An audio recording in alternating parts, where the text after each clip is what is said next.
Amigos de Genealogía, lo prometido es deuda. Usted y yo tenemos muchas dudas sobre inmigración. Vienen tiempos de cambios y este 20 de enero viene una vez más el presidente Donald Trump, pues con muchas promesas, ¿verdad? Y con cambios en las leyes de inmigración. Y para eso estoy hoy desde las oficinas de Venme Legal con el abogado de inmigración Héctor Benítez. ¿Cómo estás, Imagínate, Héctor? qué alegría de tenerte a ti aquí, Gina. Ay, al fin, quiero que sepan que nos estamos conociendo en persona porque todos nuestros contactos siempre habían sido a través de nuestras redes sociales y de verdad que siempre te agradezco muchísimo por tu generosidad, porque siempre estás dispuesto para atender a nuestras dudas, a nuestras preguntas, que nuestra comunidad pareciera que cuando ya estamos de este lado en Estados Unidos se nos empieza a olvidar de dónde venimos. ¿No te parece? Sí, pasa bastante, pasa bastante. Que uno ya tiene 5 años acá y ya como que ves raro al que va llegando y se nos olvida que un día estuvimos en esos zapatos. Yo quisiera empezar por hablar de los términos pensando en la gente que está en nuestros países de origen, ¿no? En Latinoamérica, que muchas veces no sabe la diferencia entre una visa, una residencia. ¿Qué es el famoso Green Card? Empecemos por ahí, Héctor. ¿Cómo no? ¿Qué es una visa y desde dónde se tiene que emitir? Fíjate, una visa es una autorización que te da el gobierno americano, ¿ok? Para que la persona pueda llegar a territorio americano y pueda permanecer de manera temporal o de forma permanente. Una de dos, ¿ok? Ok. En términos muy generales. Cuando esa visa es emitida, hay que ir a la embajada o al consulado de Estados Unidos en nuestro país. ¿Cuáles son esas piedras en el zapato que nos pueden lastimar esa entrevista para una visa? Usted está en su país, Colombia, Venezuela, México, Honduras, y va a esa entrevista para su visa. ¿Qué es un gran error que comete la gente que le podría causar que le nieguen esa visa? De entrada, querer hablar cosas que el oficial no le está preguntando. Y por una sencilla razón, mi querida Gina, porque estamos hablando que los oficiales consulares en promedio apenas disponen de un lapso de 3 minutos para poder atender, recibir, procesar y decidir tu caso. Entonces, lo menos que quiere el oficial en ese momento es que le entorpezcas la continuidad del resto de las entrevistas que van a estar bastante copadas ese y todos los días. Entonces, la persona tiene que básicamente ceñirse a lo que el oficial le vaya preguntando. Por ejemplo, ¿qué sería una de las, digamos, situaciones que ese agente de inmigración tiene que comprobar para otorgarle la visa? ¿Cuál sería una de las cosas más importantes que usted tiene que comprobar? Uno de los elementos, dependiendo del tipo de visa, va a ser la intencionalidad migratoria del aplicante. Porque si nosotros estamos ante una persona que está aplicando una visa no inmigrante, la expresión no inmigrante es porque supone que es temporal, es decir, que la persona no viene con intencionalidad de quedarse permanentemente en los Estados Unidos. Entonces, esa persona debe traer elementos de fuerza que permitan justificar que ciertamente tiene lazos o vínculos en su país que le permitan volver a su territorio, en este caso a Colombia, Venezuela, a México, etc.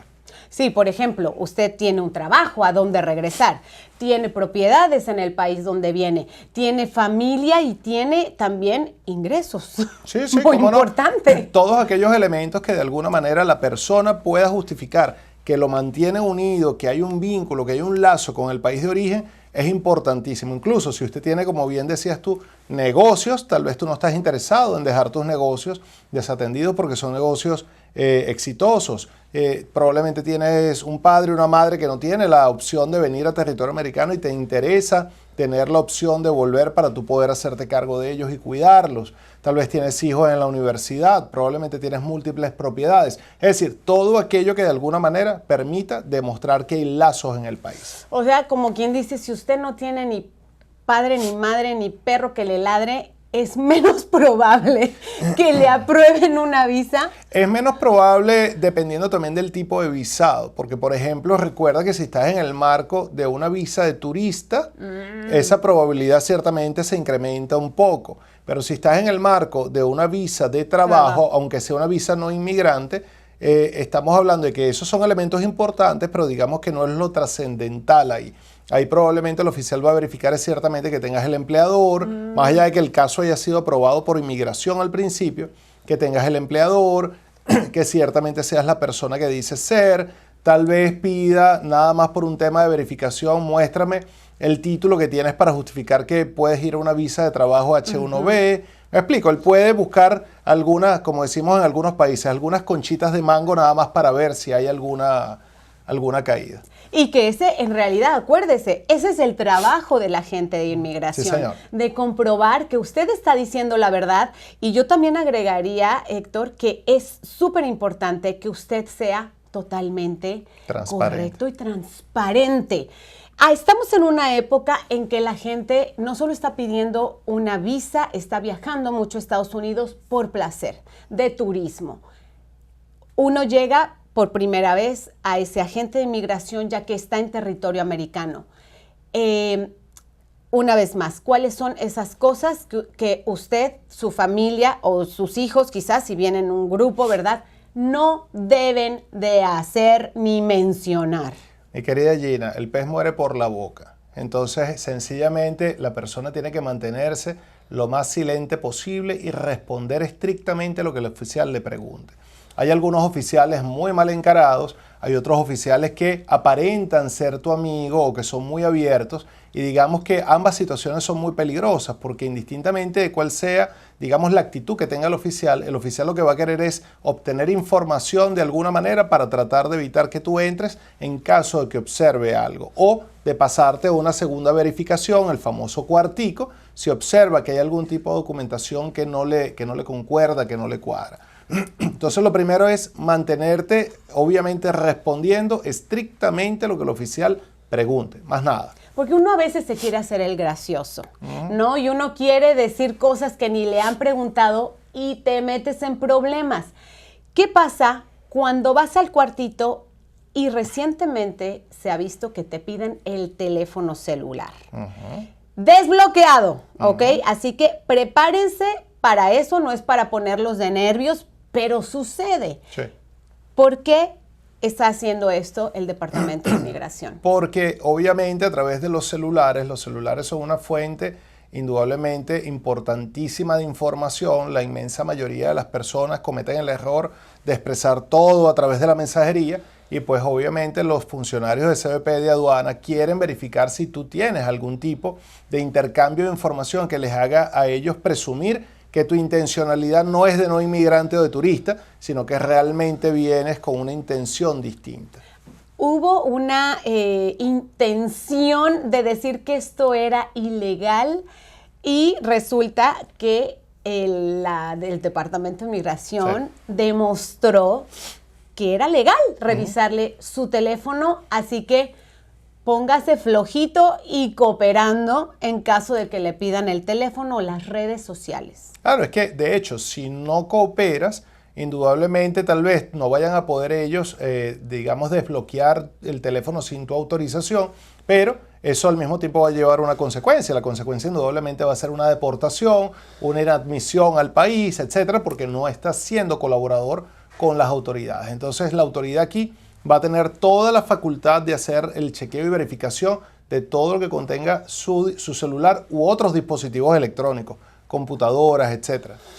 Y fíjese que estamos hablando de gente común y corriente, como tú, como yo, que por un error, por decir una mentira que a usted le podría resultar piadosa, no te vuelven a dejar entrar a Estados Unidos.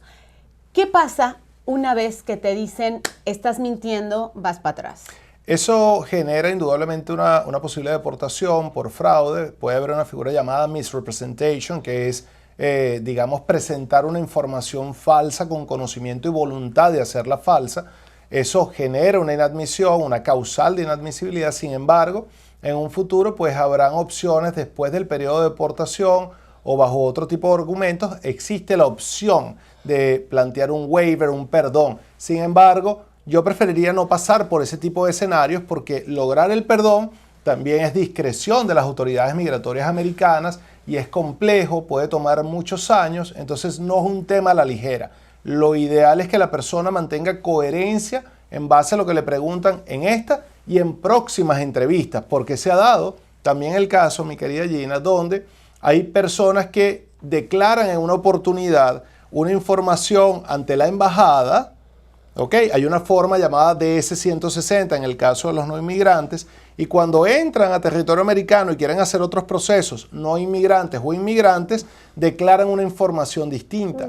Y el servicio de inmigración recoge, trae esa información, las contrasta y chequea pues que la persona pues indudablemente tiene información que no coincide, que es falsa. Claro. Ahora, estamos ahí hablando de viajeros. Cuando usted viene a disfrutar de ir a un parque, de ir a la playa, de visitar 1 o 2 semanas a sus familiares en Estados Unidos. Pero, ¿qué pasa cuando cruzan la frontera, especialmente de México, en donde ya vienen con intenciones de pedir un asilo?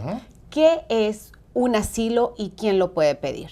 Mira, fíjate bien, un asilo es una forma de protección humanitaria cuando la persona justifica que ha sido perseguida o que tiene un miedo bien fundado de ser perseguido. Hay varias bases para poder justificar el asilo. Dentro de esas está el famoso asilo por razones políticas, por sexo, por raza, por pertenecer a grupos sociales determinados y en base a esa determinación pues también eres objeto de un tipo de persecución o tienes miedo bien fundado de que pueda ser objeto de persecución. En términos muy generales, el asilo tiene esa connotación. Cuando la persona llega por vía de frontera, el asilo es un asilo que se conoce como defensivo. ¿Por qué es defensivo? Porque el asilo que presentas en esa fase lo maneja y conoce el Departamento de Justicia a través de los jueces de inmigración y hay un fiscal que activamente va a estar pidiendo tu deportación, que activamente va a tratar de traer evidencias y argumentos para evitar que se te conceda esa petición o alivio migratorio. Y hay un punto importante, que esto no lo digo jamás con la intención, digamos, de atacar a los jueces de inmigración, pero los jueces de inmigración, para que la gente lo entienda, no son jueces en el marco de lo que es el sistema de justicia tradicional. Son jueces administrativos que dependen del mismo órgano ejecutivo que regula también a la Fiscalía Migratoria o al Departamento de Seguridad Nacional. Entonces, hay ciertos bemoles o ciertas inclinaciones que puedes ver en muchos de los jueces que no te van a favorecer. Claro, entonces, una vez que se cruza la frontera o incluso que vienen por cualquier otro tipo, por aire, por avión, como sea, las personas tienen un límite de tiempo para pedir el asilo o tienen que llegar ya con un documento preparado. No, fíjate bien. Hay dentro de la planilla que se conoce o que todo el mundo conoce como asilo, esa es la planilla I-589. ¿Ok? Dentro de esa planilla hay 3 alivios migratorios. Ahí está el asilo propiamente dicho, está una figura que se llama suspensión de la deportación y hay otra figura que se llama convención contra la tortura. En el contexto del primero, el asilo, tienes un límite para presentarlo de 1 año luego de haber llegado. Y es importante que la gente entienda esta expresión, luego de haber llegado, porque hay algunos que son objeto de detención, pasan 6 meses en detención y no es 6 meses después de que te liberan, es 6 meses después de que llegaste a territorio americano. ¿Ok? 1 año después de que llegaste a territorio americano, perdón. Y hay que estar bien pendientes a esas fechas porque después de ese año probablemente ya no estés, ¿verdad? Ya no puedas tener ese asilo, ya no puedas pedirlo. Correcto, porque ¿cuál es la problemática con esto? Si tú, por ejemplo, no presentas asilo o el asilo es extemporáneo, pierdes la oportunidad no solamente que se te conceda el alivio migratorio, sino que ya no vas a tener una opción directa de poder pasar en un futuro ni a una residencia, mucho menos a una ciudadanía. Ahora, ese asilo va ligado también a un permiso de trabajo. Ahorita sí. ¿Cómo podría cambiar? Ahora que dijo ahorita sí, porque las cosas están cambiando una vez más. Sí. El 20 de enero cambia la administración. presidencia, la administración, y hay mucho miedo. Bueno, fíjate que parte de lo que fue la administración Trump durante la gestión anterior, uno de los cambios que ellos procuraron fue precisamente el que se pudiera dilatar en el tiempo lo que era el otorgamiento de los permisos de trabajo, ¿ok? Y de hecho trataron incluso hasta de eliminar la posibilidad que las personas pudieran gestionar permisos de trabajo hasta que no tuvieran resolución de su caso de asilo, porque precisamente saben que uno de los motivos principales para llegar a territorio americano y presentar este tipo de peticiones es que van a tener un permiso de trabajo rápido. Si eliminas o restringes esa posibilidad, pues indudablemente eso genera un efecto de, digamos, aquí le llaman deterrence, es como que me desmotiva ya hacer este tipo de trámite porque no voy a poder conseguir el permiso de trabajo. Sí, tremendo. Ahora también viene el tema de DACA, que son los niños, los menores de edad que vienen con sus padres, que tenían ciertos, o tienen hasta ahora todavía ciertos privilegios, entre comillas, privilegios, porque igual tienen que pagar impuestos, tienen ciertas... Explícanos cuáles son estos, digamos, beneficios de estos niños que nacieron fuera de Estados Unidos, pero pueden trabajar, pueden ir a la escuela pública y tal vez a la universidad. Hasta el sol de hoy, luego de la administración Obama, que fue la que estableció la figura del DACA, ellos tienen acceso a permiso de trabajo, incluso tienen acceso a permiso de viaje en algunas circunstancias, ¿ok? Donde se justifique por razones humanitarias, de trabajo, de estudio, etcétera, donde pueden materializarlo. Y esa figura del DACA es precisamente como una suerte de diferimiento de una deportación por la condición de ilegalidad, pero les da acceso a permiso de trabajo. Al tener permiso de trabajo, la persona obtiene normalmente sin problema seguro médico, licencias de conducir, puede indudablemente obtener licencias profesionales u operacionales dependiendo del tipo de negocio. Entonces han podido hacer una vida, entre comillas, plena bajo la incertidumbre, ¿no? Exacto, porque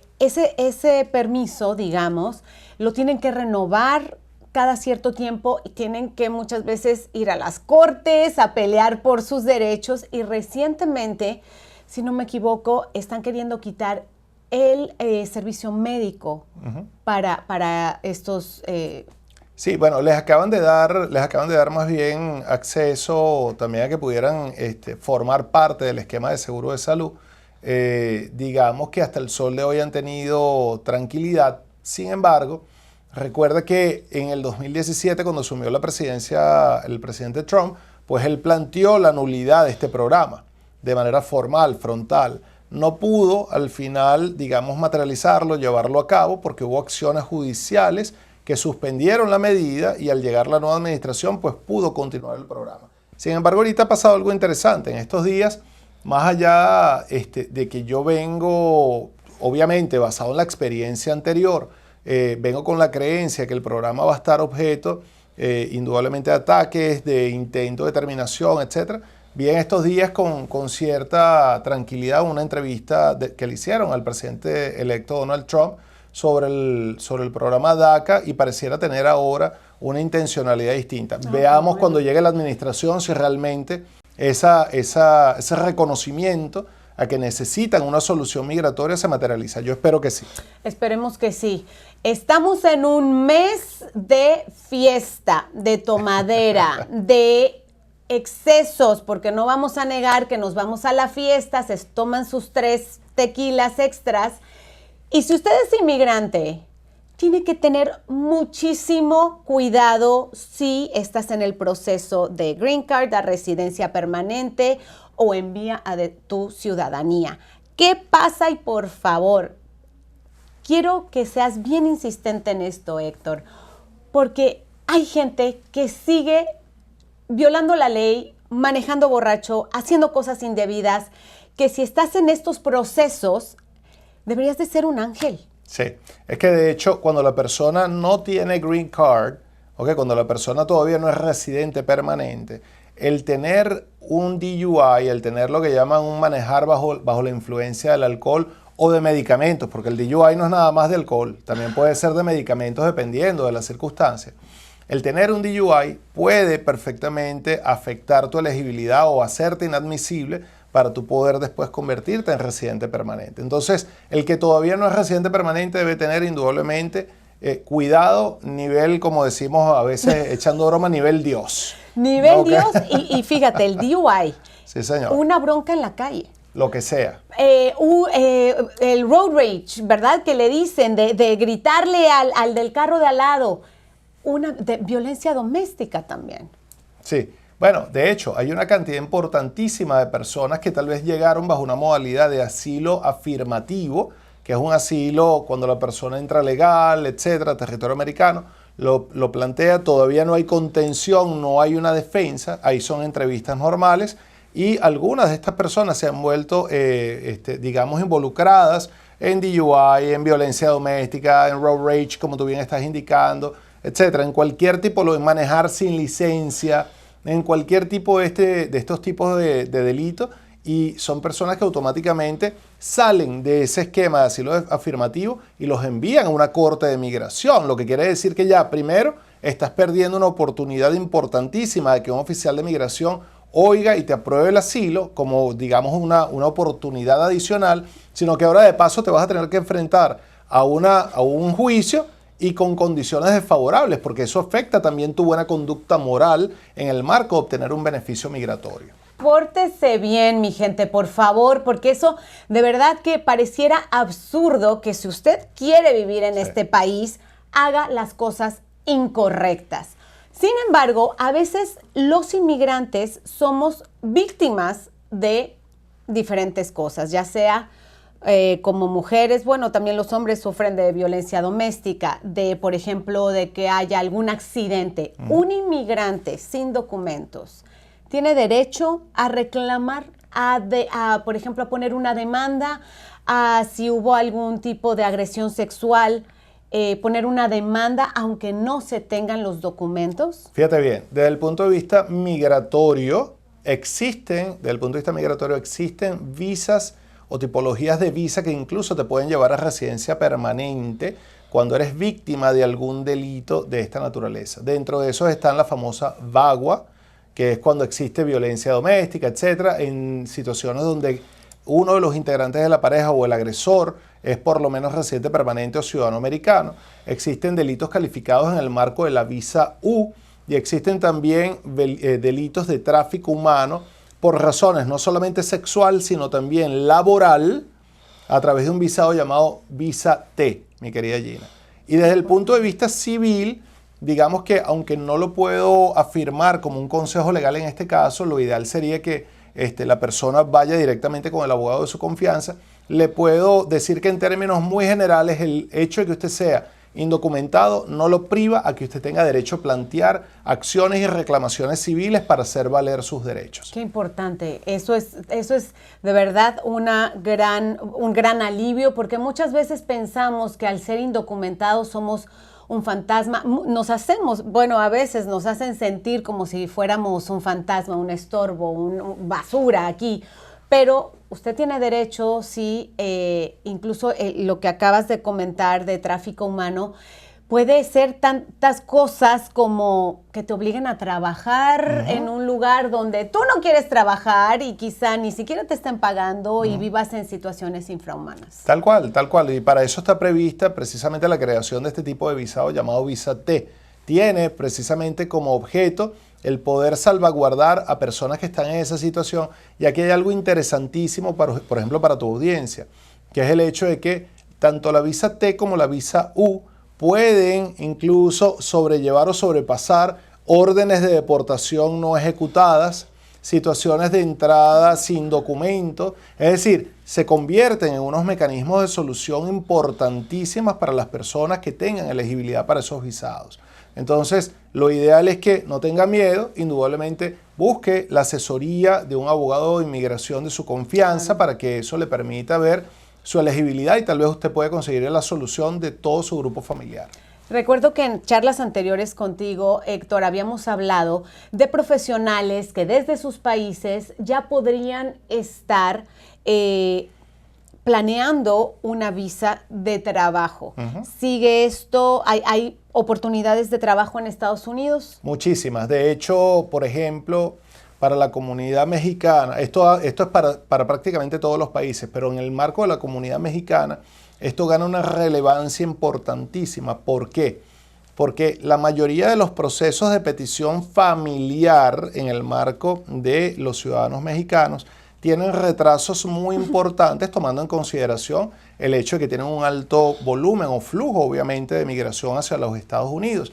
Pero no es así en el marco de lo que son las visas de empleo, donde hay visas de empleo que incluso son self-petition, no necesitas que nadie te pida, te puedes pedir a ti mismo.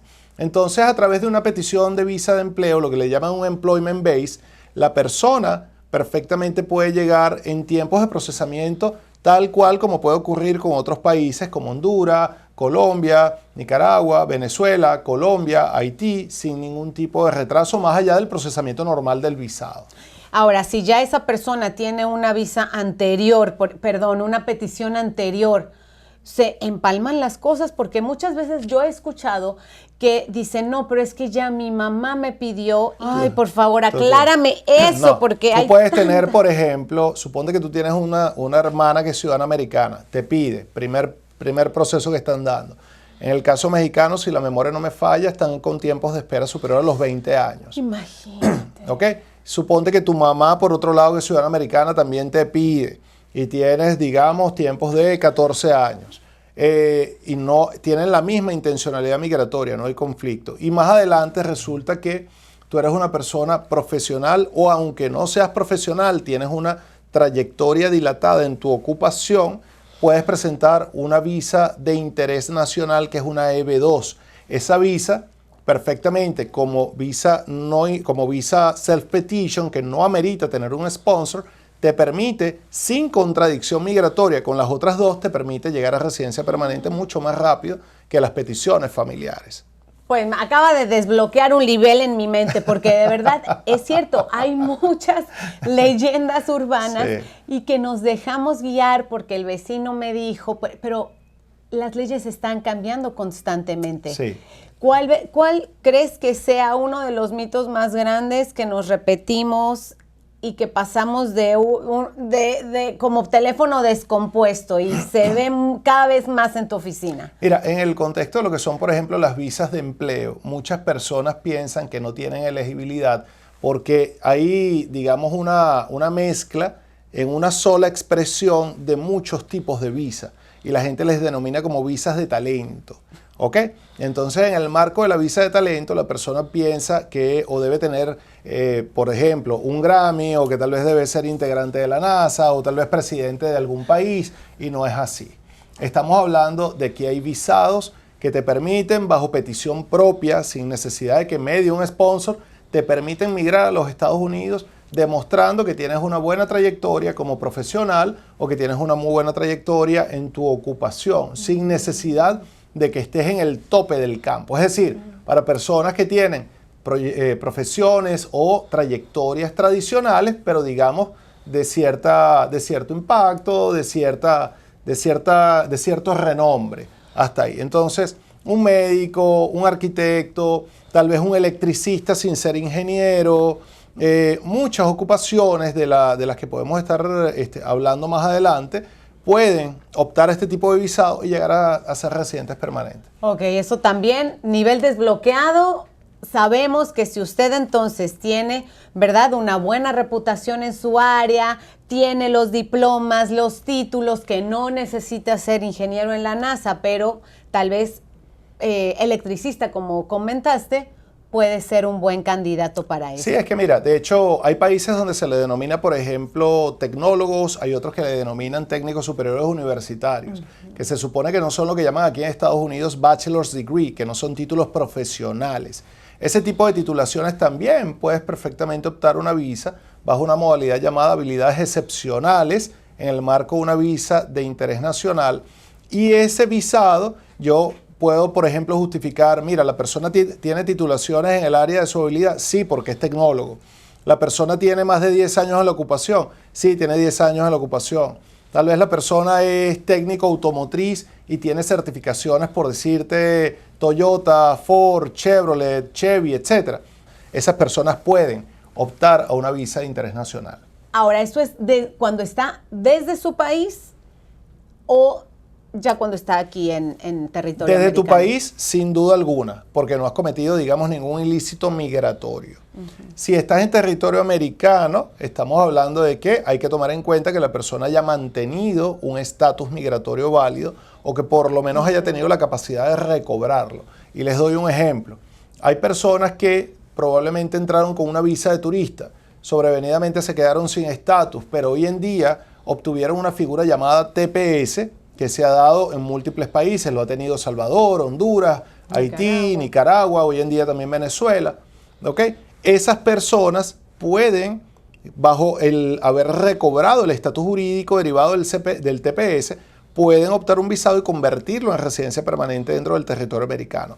Y hay un juego aquí interesante porque se me ha dado mucho el que parte de la comunidad, por ejemplo, venezolana que hace uso de los servicios de BM Legal, en este caso Héctor Benítez, se han casado con ciudadanos mexicanos o con ciudadanas mexicanas.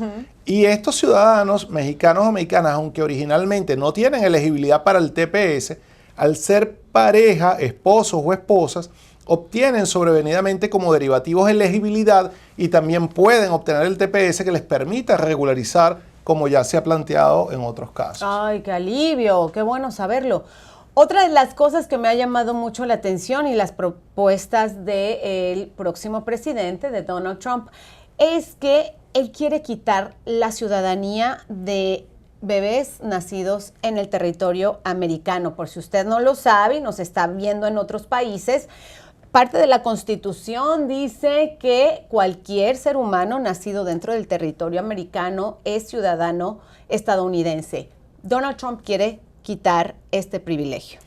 Mira, particularmente yo siento que nosotros estamos en un país de un Estado de Derecho muy consolidado, de una diversidad jurídica y de una protección a través de cortes federales y de la Corte Suprema bastante consolidados. Y estamos hablando que esto es un derecho, como tú bien dijiste, establecido en la enmienda 14 de la Constitución. Entonces, que por vía de orden ejecutiva tú puedas restringir, modificar o eliminar este derecho, definitivamente no lo va a poder hacer, aunque lo dicte, va a ser objeto de nulidad y suspensión prácticamente inmediata y me atrevo a aseverarlo con mucha tranquilidad. Okay. Menos mal, porque sabemos, y yo con mucha sorpresa me di cuenta que Francia y otros países en Europa es así. Tú no eres francés si naces en Francia. Depende de la nacionalidad de tus padres que te den la nacionalidad, la ciudadanía francesa. Y me llama la atención que él con, digamos, la mano en la cintura, el próximo presidente, lo quiera establecer de esa forma, siendo que la Constitución prácticamente no se puede cambiar. Claro, o sea, es que ese es el punto, o sea que tal vez en Francia, tal vez en otros países, por ejemplo, de Latinoamérica, en el caso de República Dominicana, los ciudadanos haitianos que nacen en territorio dominicano automáticamente no adquieren nacionalidad dominicana. Es un tema que vale indudablemente la pena analizar, pero es que cada estructura o pacto social, es decir, cada constitución de esos países, pues lo definirán. En el caso de Estados Unidos, la Constitución actualmente protege el derecho a la ciudadanía cuando naces en territorio americano. Y para cambiarla, pues indudablemente tendrá que haber una nueva enmienda a la Constitución, una reforma a la Constitución. Para ello, tiene que haber, o por lo menos 2/3 partes del Congreso, que ninguno de ninguna de las posiciones políticas tiene 2/3 partes ni del Congreso ni del Senado, o 2/3 partes de las legislaturas de los estados tendrán que plantear ese cambio. Lograr tener ese encuentro general político obviamente no es que sea imposible, porque se han dado enmiendas en el pasado, obviamente hay 27, pero es una tarea hoy en día bastante compleja y que por vía de orden ejecutiva no se va a poder cambiar. Titánico, es verdad. Pues mira, nos has desbloqueado, por lo menos a mí me ha dado un desbloqueo hacia muchas cosas y creencias que seguramente usted y yo teníamos sobre las leyes en Estados Unidos. Pero si quieres saber más, si tienes un caso que crees que es imposible, te recomiendo que visites venmelegal.com.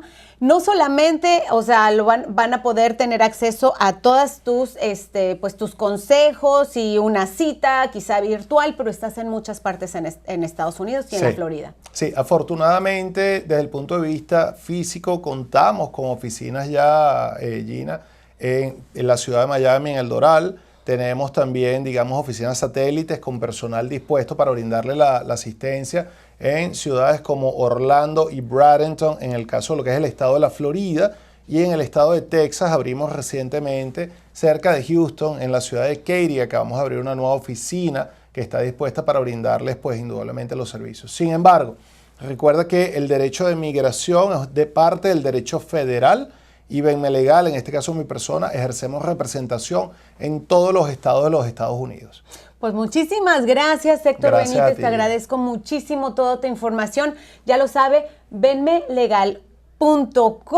Están en Instagram, están en su website, están en Facebook, así que no tienen pierde, recomendadísimos y siempre gracias por atender a pues a mis dudas, ¿verdad? Que seguramente son las dudas de muchísimos de ustedes. Sí, señor. Gracias. Sí, señor. Bueno, con toda mi disposición, bienvenidos a Venme Legal. Gracias.